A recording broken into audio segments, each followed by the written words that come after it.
25 साल की उम्र में आप लोकसभा का चुनाव लड़ सकते हैं। ऐसे एक प्रत्याशी हैं, महिला हैं और सुरक्षित लोकसभा सीट जौनपुर की है। यहां से अखिलेश यादव ने इंडिया गठबंधन का प्रत्याशी बनाया है। जी हम बात करते हैं तूफानी राम सरोज, यहाँ के पूर्व सांसद, उनके बेटी प्रिया सरोज को लेकर के। अखिलेश यादव ने प्रिया सरोज पर विश्वास जताते हुए मछली शहर लोकसभा का प्रत्याशी बना दिया गया है। क्या प्रिया सरोज अपनी 25 साल की उम्र में देश की लोकसभा में एक युवा सांसद बनकर पहुंच पाएंगी? इन तमाम मुद्दे पर आइए हम बात करते हैं। जी नमस्कार, मैं राजेश यादव, आप देख रहे हैं भारत मंच 24। जैसा कि आप लोगों को मालूम होगा कि जौनपुर की लोकसभा, दोनों लोकसभा को लेकर बातें चल रही थी, लेकिन अगर हम मछली शहर लोकसभा की बात करते हैं तो प्रिया सरोज को यहां से टिकट दिया गया है और जौनपुर की लोकसभा से बाबूराम कुशवाहा को यहां से टिकट दिया गया है। दो प्रत्याशी हैं, जहां दोनों प्रत्याशियों पर लोगों की उंगलियां उठ रही हैं। बाबूराम कुशवाहा भी यहां से चुनाव हारेंगे और प्रिया सरोज भी यहां से चुनाव हारेंगी, ऐसा जनता के द्वारा सोशल मीडिया या ट्विटर पर कमेंट आ रहे हैं। लेकिन कुछ लोग यहाँ पे बधाई भी दे रहे हैं और कुछ लोग यहाँ पर उनके प्रति जो कि नाराजगी भी जता रहे हैं। तो इन सब मुद्दों के बीच क्या लगता है आपको? अखिलेश यादव ने एक युवा को प्रत्याशी तो बना दिया है और महिला प्रत्याशी बना दिया है लोकसभा मछली शहर से। अगर अखिलेश यादव ने महिला पर विश्वास जताया है तो क्या लगता है अगर रागिनी सोनकर पर विश्वास जताते तो क्या अखिलेश यादव की उम्मीदें कम हो जाती या रागिनी सोनकर चुनाव जीत नहीं पाती और रागिनी सोनकर में कुछ न कुछ कमियां दिखाई दी होंगी? लेकिन आप बता दें कि एक युवा यूथ को आगे लाने का काम अखिलेश यादव ने किया है। अब परिणाम चाहे जो भी जनता के द्वारा दिया जाए। अगर प्रिया सरोज की हम बात करते हैं तो नोएडा की MIT यूनिवर्सिटी से इन्होंने लॉ की डिग्री हासिल की है। इस समय दिल्ली की सुप्रीम कोर्ट में प्रिया सरोज अपनी प्रैक्टिस भी कर रही हैं। एक युवा है, होनहार है, शिक्षित है। देश की संसद में क्या ऐसे प्रत्याशी को पहुंचना चाहिए या इनके ऊपर पिता तूफानी राम सरोज जिस प्रकार से सांसद थे, इनके ऊपर परिवारवाद की जो कहानी बनाई जा रही है, या यही सही होगा या जनता किस पर विश्वास करेगी? क्योंकि आपको बता दें कि दीपचंद राम, रागिनी सोनकर, कृपाशंकर सरोज और संजय सरोज, इन तमाम नेताओं के ऊपर विश्वास न जताते हुए अखिलेश यादव ने जिस प्रकार से विधानसभा में तूफानी सरोज पर विश्वास जताया, वैसे उनकी पुत्री प्रिया सरोज पर विश्वास जता दिया है। अब आपको बता दें कि यहाँ पर कास्टिज्म की अगर हम बात करते हैं, पासी समुदाय की अगर हम बात करते हैं, तो क्या लगता है BP सरोज जिन्होंने 181 वोटों से यहाँ से जीत हासिल की है, यहाँ पर कास्ट की बात पूरी तरह से अखिलेश यादव ने खत्म कर दिया है। क्योंकि अगर कास्टिज्म की बात होती है तो यहाँ पर रागिनी सोनकर को लड़ाया जाता, दीपचंद राम को लड़ाया जाता, लेकिन अखिलेश यादव ने ऐसा नहीं किया। जैसे बीजेपी ने यहाँ से वर्तमान सांसद BP सरोज पर विश्वास जताया है, वैसे कास्टिज्म की लड़ाई को छोड़ते हुए अखिलेश यादव ने यहाँ से पूर्व सांसद तूफानी राम सरोज की पुत्री प्रिया सरोज पर विश्वास जताया है।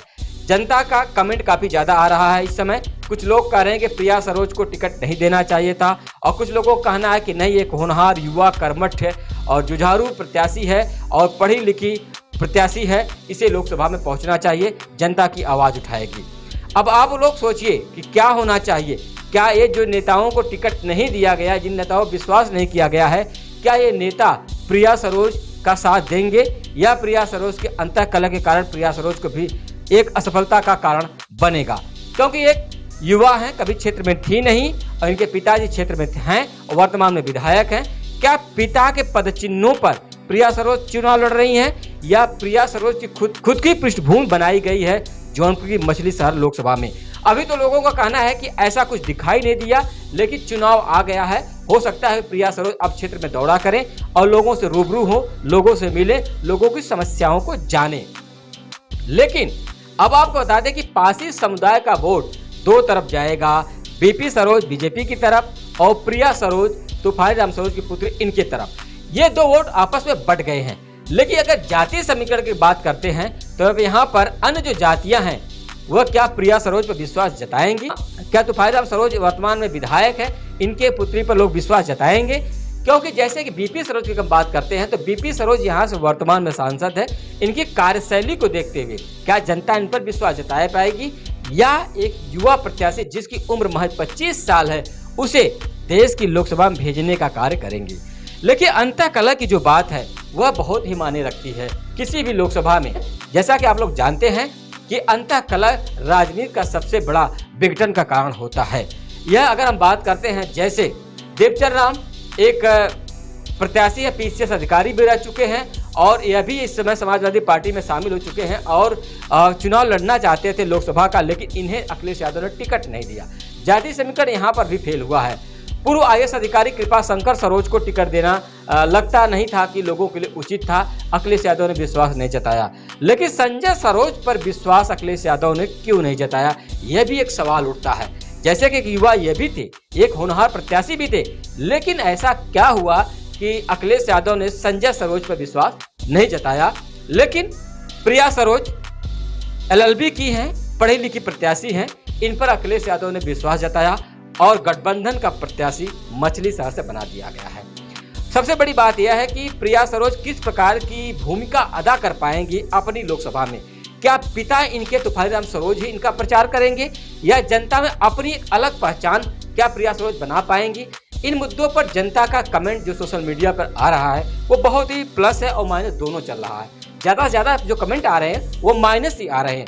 तो प्रिया सरोज क्या तूफानीराम सरोज की पुत्री होने का श्रेय इन्हें मिलेगा, या जैसे कि आप लोगों को मालूम होगा कि वर्तमान के सांसद बीपी सरोज की जो कार्यशैली होगी उस पर जनता नाखुश होकर के पुनः जो कि प्रिया सरोज के भाग्य का पिटारा खोलेगी और इन्हें देश की लोकसभा में भेज देगी।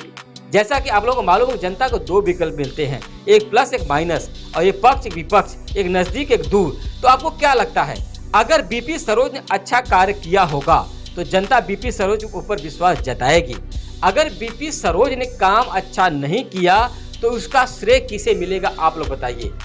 जाहिर सी बात है कि प्रिया सरोज इसका श्रेय लेंगी और चुनाव जीत जाएंगे, ऐसा आपको लोगों को मालूम होगा। और दूसरी बात यह है कि प्रिया सरोज यानी तूफानीराम सरोज हमेशा भाग्य के धनी रहे हैं और वही भाग्य के धनी होने के कारण प्रिया सरोज को भी टिकट मिल चुका है। चाहे जैसे भी अखिलेश यादव की मानसिकता रही हो, जिस प्रकार से उनकी भावनाएं रही हो, जैसे भी उन्होंने टिकट दिया हो, यह अलग मुद्दा है। क्योंकि अगर जनता बीपी सरोज के पक्ष में नहीं जाएगी तो जनता जाएगी कहां, यह भी एक सवाल उठता है।